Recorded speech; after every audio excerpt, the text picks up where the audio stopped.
Alright guys, it's time for some shop updates. I kind of fell off the face of the earth for about a week. There was no uploads. I was just completely indulged in building this 20-gallon aquarium racking system because getting those 20-gallon tanks from the local fish store, getting 22 of them really got me jacked, and I had to just get into this and get it done. So let's jump into this progress video. So last weekend I got the deal of a lifetime and my local fish store was shutting down. It was really sad, but I bought a bunch of tanks for a really cheap price. I bought 22 20-gallon tanks for $150. And this motivated me even more to get my racking system completely built. So I essentially just dropped everything I was doing and people were calling me. I was ignoring phone calls. I was destined to get this rack done. And that's why I haven't uploaded in probably a week. I fell in love with this style of racking system for the 20-gallon tall when seeing this setup in Corey from Aquarium Co-op store. It's an awesome setup because the tanks don't need anything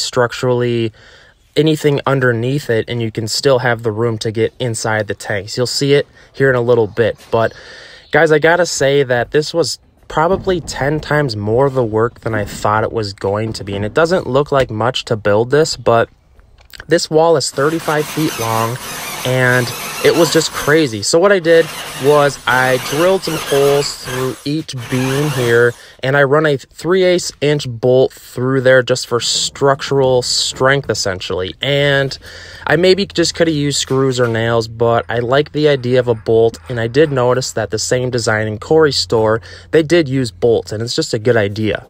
Here is me doing some cleanup. I actually get pretty weird with cleaning up after I do things just because I'm a real believer in just kind of keeping things clean, and it keeps you really on target. As you can see, I decided to paint the stand the same color blue as the walls, and it was a super long process of painting this thing. Let me tell you, there were so many different angles, and it just, let me say, I am glad to be done painting this thing because it took so long, guys, and painting is so monotonous.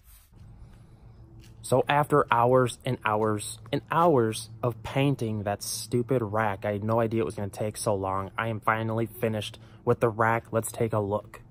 So when walking into the shop, you'll essentially see aquariums laying everywhere. And I've had a bunch of people locally stopping over and buying cheap used tanks just because I'm getting rid of all the sizes I decided not to use, like the 29 talls, the 55s. But guys, look there are tanks in the racking system. There's only 9 tanks in it right now because I'm going to be super diligent on painting all the backgrounds black. The stand is going to be a nice blue, and every single background is going to be black. It's going to be super OCD, but I'm so ecstatic. 33 tanks on this racking system, guys.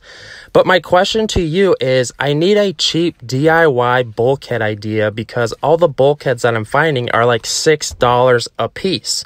And if you times that by 100 tanks essentially that I'm going to need for this setup, or, well, actually, it's going to be 33 for this tank.